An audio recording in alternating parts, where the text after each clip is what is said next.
everyone. I'm in my family home in Scotland still this week, and it's a very warm welcome from here and to Jude, who's our speaker this evening. And what I'd like to do is to dedicate the evening to the memory of the pioneers, or two of the main pioneers of the Gaia hypothesis, Jim Lovelock, who died on his 103rd birthday. How about that? He spoke at Mystics and Scientists in 25 years ago, which we had on the Gaia hypothesis, and also Lynn Margulis, who was the founder of aspects of the theory, particularly in endosymbiosis. And she's someone who's a very, very creative thinker. And I went to a meeting on the Gaia hypothesis arranged by Teddy Goldsmith in the autumn of 1989, on the very day when the government in Bulgaria fell. So that was a good sign. And in the 1989. So this evening, Jude is going to talk about her new book, which I can highly recommend. And it's a very in-depth exploration of the Gaia hypothesis, the Gaia theory, but also its implications in terms of our understanding of science, our understanding of cosmology, of the universe, of evolution, and the importance of what she calls collaborative relationships and dynamic co-evolutionary partnerships on a planetary scale. This is exactly what we need to evolve at the moment. And so this conversation, I think, is an important one. And Jude's immediate previous book was The Cosmic Hologram. And she's the co-founder of Whole World View, which is an important initiative.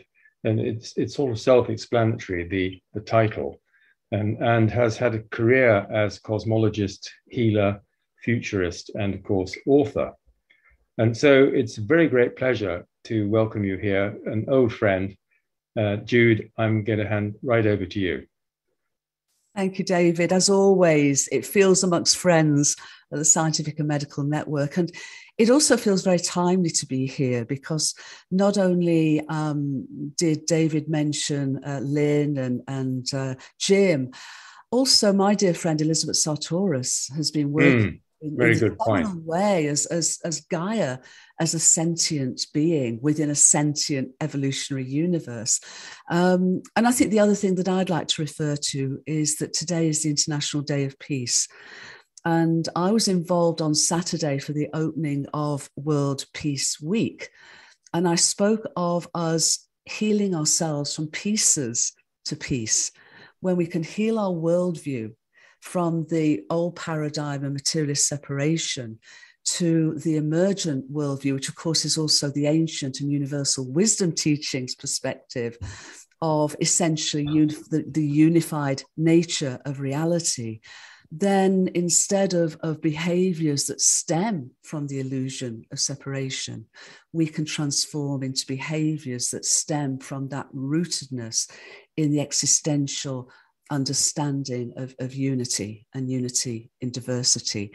So I feel this is an incredibly important moment for us as a human species in terms of the existential threats we face from that old and limited paradigm, together with the emergent evidence at all scales of existence of this wholeness of a universe that exists and evolves as a unified entity, meaningfully exists and purposefully evolves. And that's what I'd like to share this evening. And it will be a very quick share because it's a deep, wide, grand story. But I'd like to share it in such a way that I hope you'll join me with the excitement I feel for the scientific breakthroughs that's really now converging with universal wisdom teachings into this truly holistic whole world view. So if I may, I'm going to share my screen.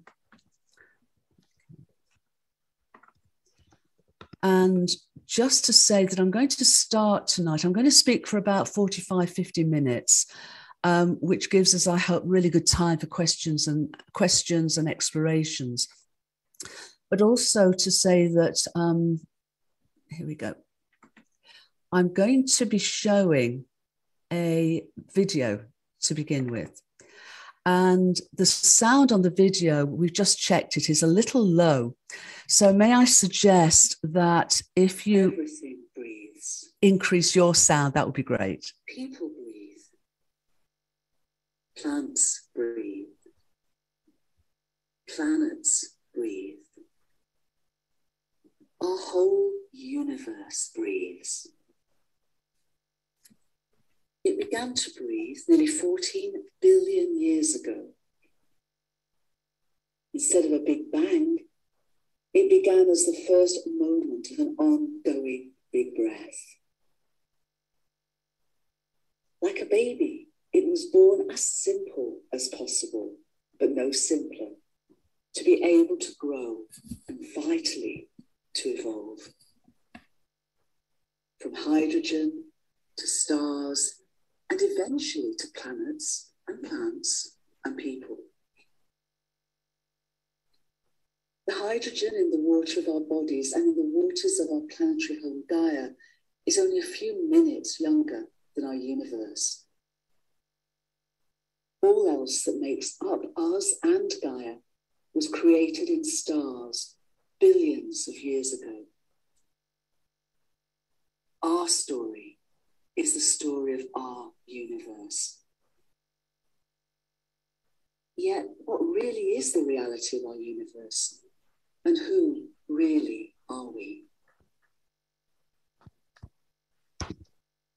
Scientific breakthroughs are discovering that our entire universe exists and evolves as a unified entity, with everything related to everything else. Despite its appearance of solidity, reality is really ephemeral. 99.999999999% no thingness.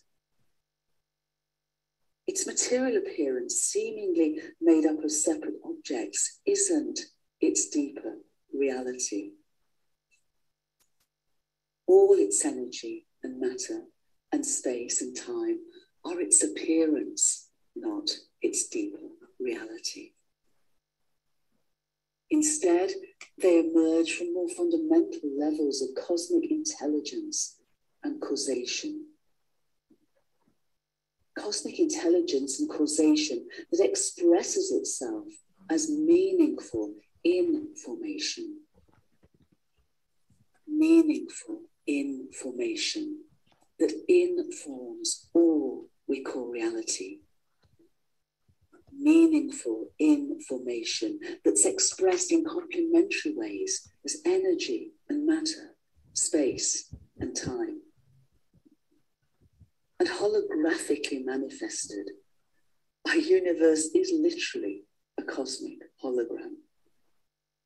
Its wholeness is expressed in the interdependent complexity of its diverse parts.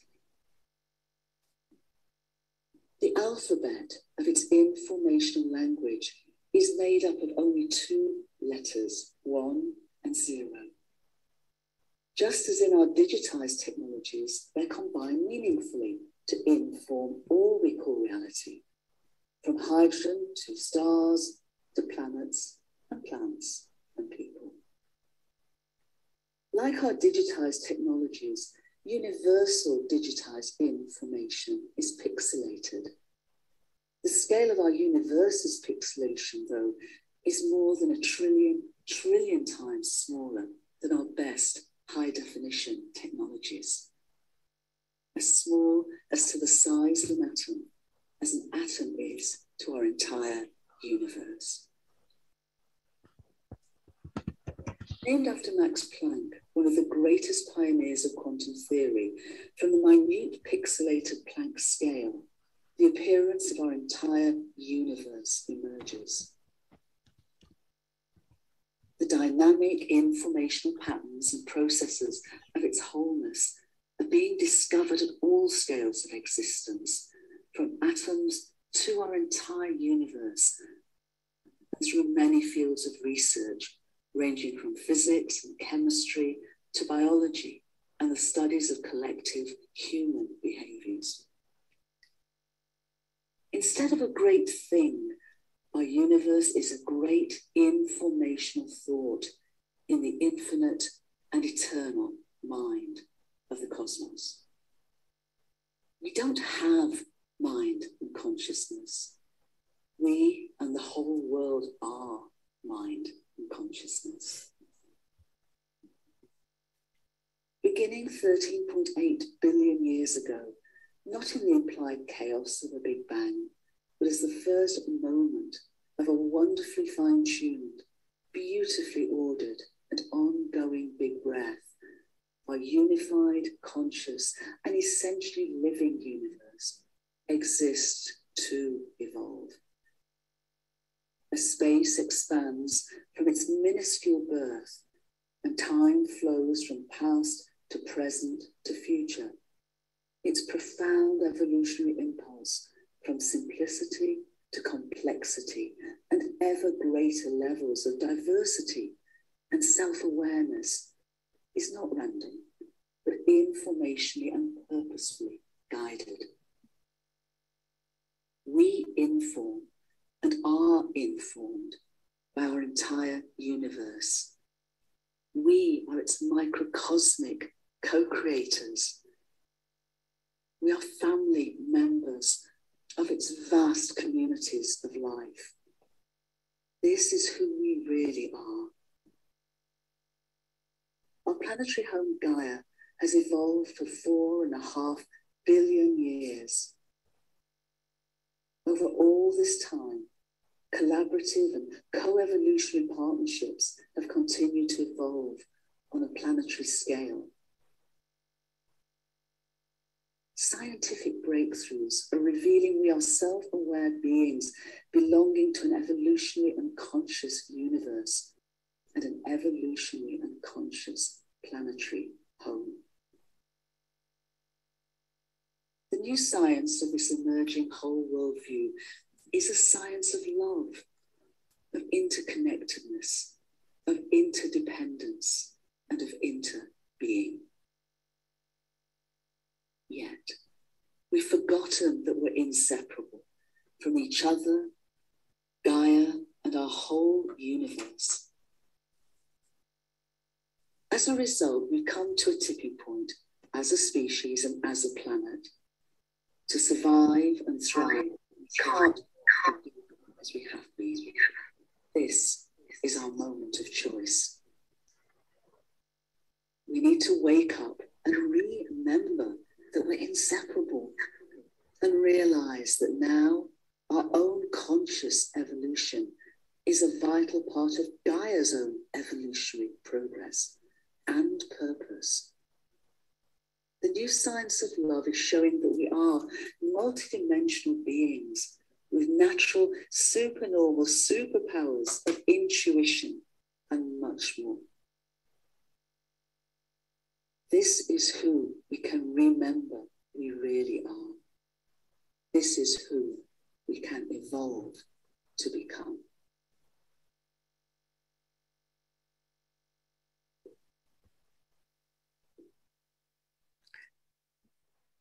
So that video really gives us a sense of the emergent cosmology of a conscious and evolutionary universe, within which the story of Gaia, of course, is an ongoing and incredibly vital, playing a very vital role. And to just add to what was in that video, the evidence at all scales is showing that our universe does manifest not just informationally, which is meaningful information, but holographically. And the map that is now on the screen is a map of the entirety of space. And those different temperatures, those different colors on the slide are tiny temperature fluctuations.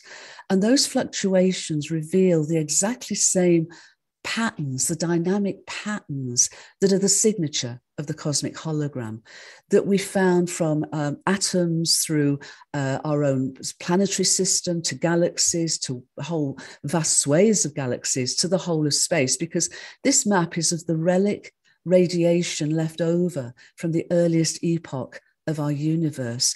And as space has expanded, these embedded patterns, these informational patterns that reveal the holographic nature of reality have expanded with it.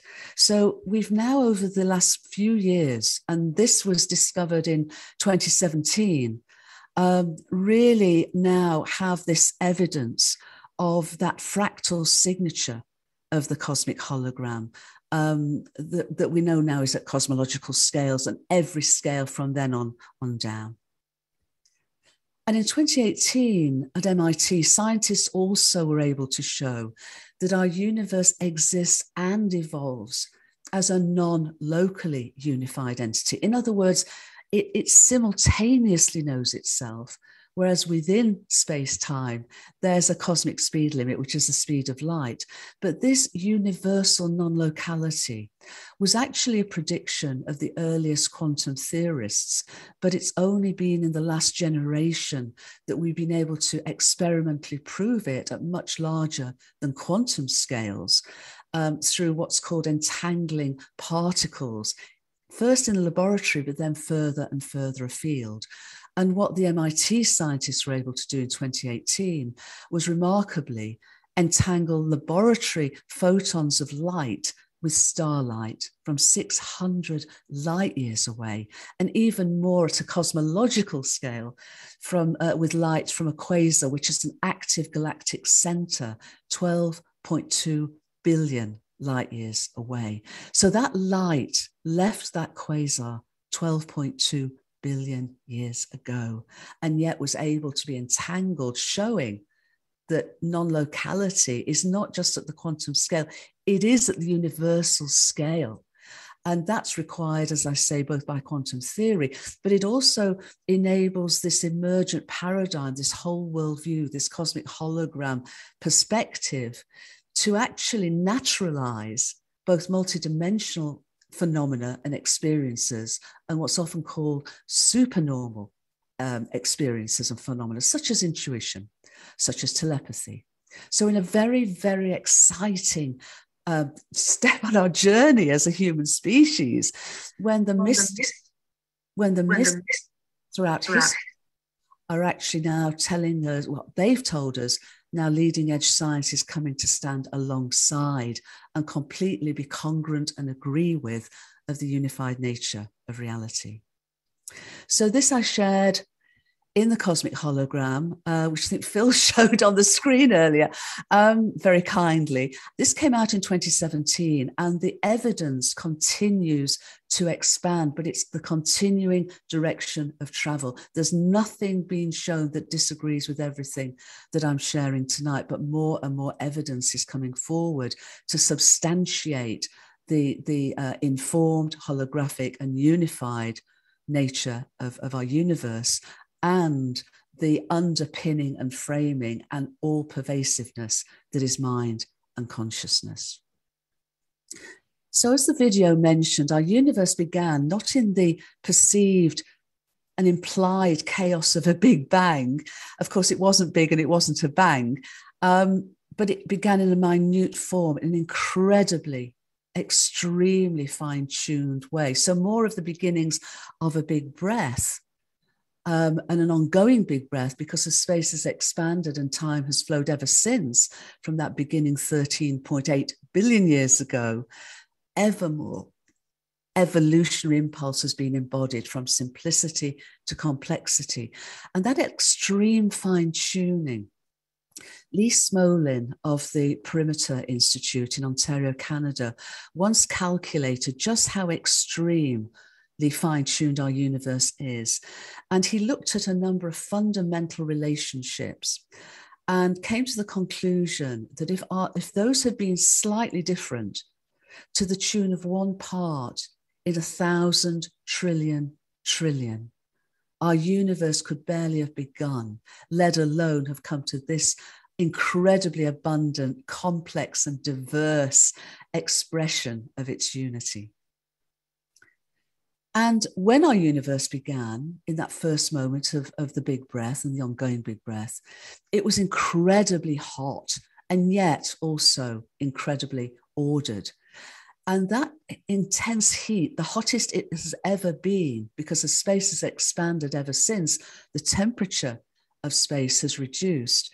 But that has an inverse relationship to the amount of information that can be actually expressed within our universe.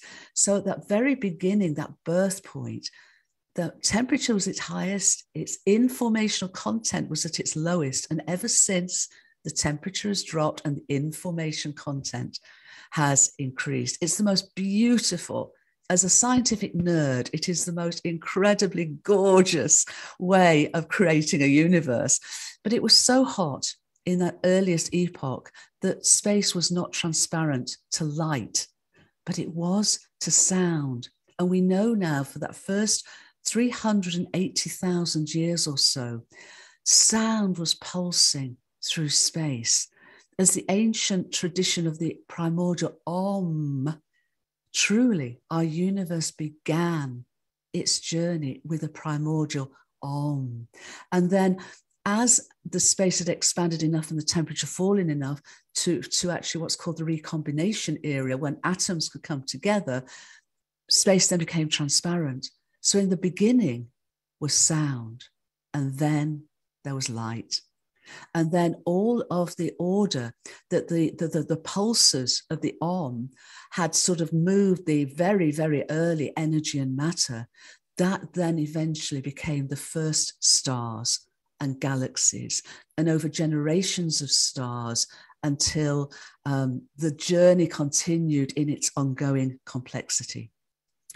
And it was in stars that the original hydrogen of our universe, the hydrogen that's as old as the first few moments of our universe and is still within us and within the waters of Gaia and beyond, that hydrogen and some helium, which remained neutral and was very important later on, was actually when stars formed and gravitationally contracted. So they heated up, they lit up, they heated up. And in the heat and the pressure, the intensity of their interiors, something called stellar nucleosynthesis took place. And this is a big word for basically alchemy, the alchemy of how hydrogen and helium go on energetically through reactions to ever more heavier and complex atoms or nuclei. And that process through star interiors, but sometimes it required such energies that stars would need to literally slam into each other and explode to create some of those heavier elements. And that includes gold. If you're wearing any gold jewelry, as I am in my wedding ring, that gold was likely formed in the stellar explosion between two what's called neutron stars 5 to 6 billion years ago. All the gold on Gaia is likely to have come from that particular explosion, which I find extraordinary. So all 94 elements were created in this fashion over generations, until within galaxies, when big, massive stars, those earliest stars came to the end of their lives, they exploded. And that was meaningful because it actually spread the abundance of all those elements into what's called the interstellar medium. And they were brought together by magnetic fields into interstellar clouds of gas and dust, all those elements, that abundance. Ice, because by then hydrogen and water had combined into ice, not crystalline ice, but ice, tiny ice elements that were helping to bring all these other chemical elements together. And prebiotic biological molecules. This is key because it's only in the last 2, 3, 4 years that we've realized that all the prebiotic molecules that would then go on to form the building blocks of biological organisms on Gaia were actually formed in such interstellar dust clouds before our planetary system was even born. So these dust and gas clouds, and this is a photograph from the new James Webb telescope, And you can see the sort of the threshold between the denser clouds of gas and dust and then the less dense interstellar medium. They are the genesis. They are the wombs. They are the interstellar wombs of planetary systems. And there's one called the Eagle, in the Eagle Nebula. And it's a gorgeous image from Hubble, which I haven't got today, but it's a very famous image. And they are called eggs. And these are extra globular accumulations. They basically are where all of these accumulations of gas and dust come together. And it's them that form ultimately planetary systems such as ours. And the final piece, the final aspect, the final contributor to this wonderful gestation is ultraviolet light. And so it's in the soft ultraviolet light of nearby stars where these prebiotic molecules, elements all come together in readiness for the next stage in our Universe's story and Gaia's story, because it's in the next stage that Gaia herself is born. And this is an artist's impression of what's called a protoplanetary disk, a proplyd. And this happens when an interstellar dust cloud, like the one I've shown, or a little area of it, a nearby star comes to the end of its life and explodes as a supernova. And around 5.5 billion years ago, such an event happened near us, about 200 light years away from what became our planetary system. And its shockwave shocked the dust cloud and it collapsed gravitationally. But the shock waves were perfect. They weren't too powerful, in which case they would have dispersed the dust cloud. They weren't too weak, in which case the gravitational collapse wouldn't have happened. Instead, they were perfect. It was rather like slapping a baby on its bottom to make when it's bored, just to make it cry out and begin the process of life. So this is what our planetary system might have looked like around 5 billion years ago, with our sun forming in its center, beginning to heat up and then beginning to shine. But around it, all the other gas and dust are in harmonic, resonant orbits. This is not chaos. This is ordered, and this is harmonically and resonantly ordered. So those harmonic orbits would gather the material that would eventually form planets, all the planets of our solar system, from Mercury through to Neptune, and I still call Pluto a planet, and beyond.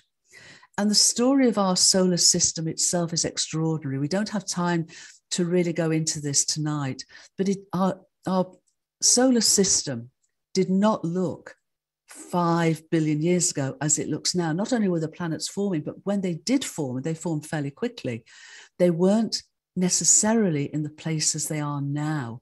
And that seems to be the case certainly for the outer planets, for Jupiter, Saturn, Uranus, Neptune, and Pluto.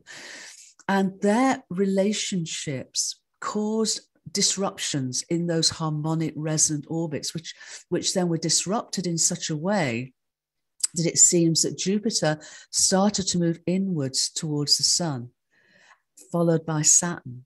And that cleared a lot of the inner part of our solar system from the residual debris that was there. Had that not happened, the chances are that the inner planets would have been destroyed by impacts before they even had a start to the possibility of more evolutionary complexity. And over the last few years, again, we're learning and still learning so much about this incredible story of unfoldment, to a point that around 5 billion years ago, everything had settled down pretty much as it is now, but in such a way that it was stable enough to continue as our planetary system and therefore nurture the continuing simplicity to complexity evolution that we found, and especially on our planetary home, Gaia. And Gaia is in an incredibly privileged position within our solar system. She's in what's called a Goldilocks zone, not too hot, not too cold. nearer the sun as Venus and Mercury are, her atmosphere would probably be stripped away. She would probably not be any longer a water planet. Too far out and not as large as she is, Mars lost his atmosphere fairly early on.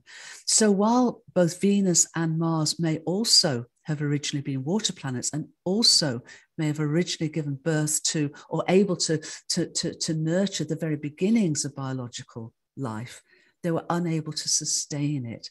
And it's only Gaia and further out of the solar system, beneath ice coverings, protected by ice coverings, there may be oceans on some of Saturn and Pluto's moons. And we're hoping that they may too have nurtured at least the beginnings of biological life. But the water that I mentioned, the hydrogen in the water in our bodies, goes back to the very beginning of our universe. And the oxygen that combines with it was formed in stellar nucleosynthesis and then brought together in ice in those interstellar dust clouds. So our planetary home was a water home from the very beginning. And there's much more I could say about this if we had the time. But again, it's another part of this extraordinary story of how Gaia herself, as an early embryonic planet, had a lot of water, but also in her early years, much more water was likely brought in by comets and asteroids from the outer realms of the solar system, and including all those vital prebiotic molecules.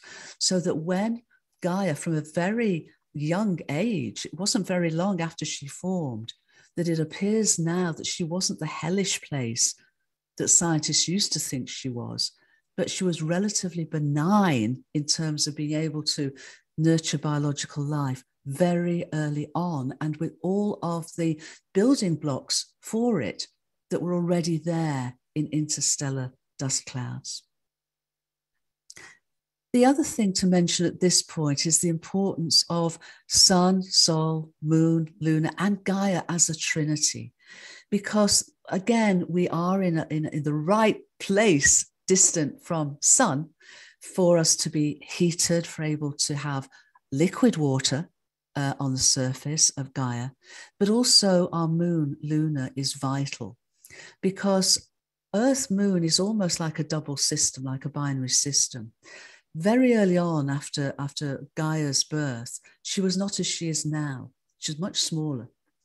And the best hypothesis we have for how that changed was that a body about the size of Mars actually came and slammed into Gaia in those very, very early days.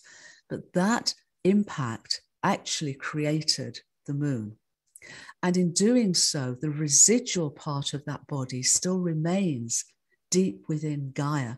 So the moon and Gaia are very, very important, because the moon holds Gaia in a level of stability that would not be possible otherwise. And from the very beginning, when Gaia was spinning much faster, when the moon was much closer, but the sun was less bright, Luna helped with her very big tides in those very early days to keep Gaia warm. She literally warmed her as a mother to a daughter through those early days. And then eventually, the laws of physics being what they are, she moved away and then came into a very stable, resonant relationship with Gaia that's been stable now for those billions of years since. And they're locked into what's called a 1-1 resonance, which is why we see the Earth-facing side of Gaia. We never see the back face of Gaia unless we send a probe round. She keeps her face to us all the time. But that enables us to have a profound planetary stability. But we also, because of the way in which our orbit around Sol organizes is not circular, it's an eclipse. And that eclipse changes slightly. Our axial inclination changes slightly, and we wobble on our axis slightly.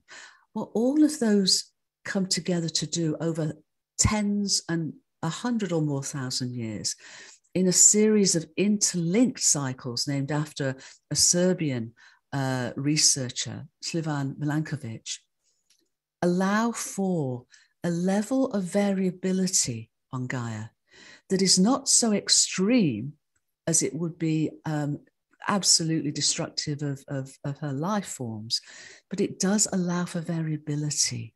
It does allow for this incredible evolutionary process through ice ages, through various cycles, where over the last 4 billion years, as I'll come to, she has evolved even more and ever greater levels of complexity and diversity. And she does so combined elementally, her fire, her water, her earth, her air, all, as this is the Gaia hypothesis that David was alluding to earlier with James Lovelock. But James would not pass that threshold into a consciousness perspective of this, but he absolutely appreciated that Gaia exists and evolves as an interdependent, interconnected entity that I now call the Gaia sphere. And all of that interconnectedness, it has so much richness that I've written about in the story of Gaia, but it involves cycles in the atmosphere where levels of carbon dioxide and oxygen ebb and flow, and again drive evolutionary complexity, where Gaia's central core and all of her geosphere, the tectonic plates, the shallowness of her crust and the size, the great size of her nickel iron magnetic core enable a magnetic field of a scale that protects the whole planet from the solar wind and from outer space. The way in which nutrients can be dissipated and reabsorbed and recycled through her tides, and of course, the entirety of her wondrous biosphere. So as we've moved from simplicity to complexity, indeed we have done so. The whole of Gaia has done so through interdependent, collaborative relationships, dynamic co-evolutionary partnerships. So I'll move now very briefly to the building blocks of biological life forms, which are 9 billion years in the making, that come into their full, wondrous, evolutionary emergence in Gaia's story. DNA and RNA, the building blocks for DNA and RNA, again, we found in interstellar dust clouds now. And DNA and RNA have not, or DNA, that genetic code has not changed from the very earliest expression. So over nearly 4 billion years, DNA has been DNA. The way it's structured, the way its double helix structure works is so good and so optimal. An analysis has been done recently that suggests if we look at modeling many different forms of how it might work, the DNA we have is 100,000 times as effective as any other option. And it was right first time, and it is universal. The same DNA as within us is the same as in cress seeds and rice and everything else, all the other biological organisms on the planet. Amino acids, again, another building block of proteins. Again, the fewest they could be for the optimal expression with its maximum variety. And alongside amino acids and proteins, something called enzymes. And enzymes are vital because what they do, they catalyze reactions. In other words, they speed up reactions. And there's one particular enzyme that's crucial to the formation of RNA, which is the messenger. It's a messenger partner of DNA. So if DNA holds the genetic code, RNA makes sure that it's expressed optimally. But to actually create the RNA, there's a particular enzyme that speeds up the necessary reaction from taking something like 64 million years to milliseconds. And this is just one tiny snippet of Gaia's story, which is so remarkable. The other building blocks, as I say, were already there and came to Gaia very, very early on. So we are more than stardust. Our heritage goes back to the very beginning of our universe. Another little snippet, which I rather like, our DNA in each cell, each and every cell, if we were to unwrap our DNA in every cell, it would be 2 meters long. It would be the height of a tall human being. So with 37 trillion cells in a single human body, our DNA would reach across the diameter of our solar system. For 8 billion people, our DNA, our collective DNA, reaches more than 10 times the visible diameter of our Milky Way galaxy. Yet, our DNA in every cell configures and reconfigures in milliseconds. And unlike the cables for my computer and everything else in my technological life, DNA never gets tangled. It's also not merely a read-only genetic code. It is responsive. It has both a read and a write capability to express its genes in multitude of ways. Biological evolution is not driven by random mutations. Every time a protein is created from reading the DNA genetic code, there's an error rate of about 1 in 10,000. What happens then as the RNA transposes that message to go to the site of the creation of proton is through a series of processes. That error rate is reduced from 1 in 10,000 to about 1 in a billion. In other words, random mutations are absolutely reduced to a minimum because almost always they are not beneficial. They tend to be dead ends in terms of biological emergence. But because biological emergence is not passive, because the informational processes that guide it are proactive and intelligent, they beneficially respond. So instead of the old neo-Darwinism of DNA and linear heritage, we've got a much richer, much more proactive, much more radical, much faster possibilities to change, to biologically evolve through not just linear inheritance, but what's called horizontal gene transfer, or HGT, together with lifestyle changes that again respond to our environments. This is where the foundation of co-evolutionary partnerships, which of course involve entire ecosystems and the entire Gaia sphere, have played out for the last 4 billion years. And of course, from a biological perspective, photosynthesis has been the foundation of Gaia's ability to do so, which is taking essentially sunlight and foundational elemental aspects of her geosphere and her hydrosphere to dynamically evolve, as I said earlier, to plants and to people. But in evolutionary arcs of emergence, not just a linear scale, but whole arcs of simplicity to complexity, and then extinction events. And then along comes horizontal gene transfer, an incredibly rapid and radical reassembly of possibilities, and on to the next arc. So at the end of all of this is to really appreciate that beyond human beings, we are Gaians. We are Gaians.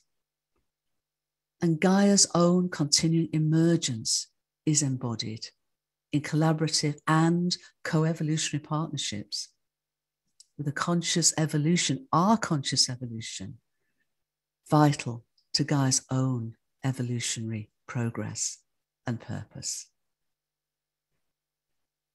So David, I'll stop there. There's quite a lot more I could go into, but I'm very conscious of opening our exploratory dialogue for the rest of the time together. And if there might be a little more time, I'd like to come back and share a few more slides regarding what is emerging from this understanding of an evolving and sentient universe and its cosmology, which is essentially a unitive narrative that can underpin and frame us in terms of healing our relationship with Gaia and the whole world, and how that can be transformational in terms of changing our behaviors in so many ways. But I'll stop there, and if there's time, we can come back to that.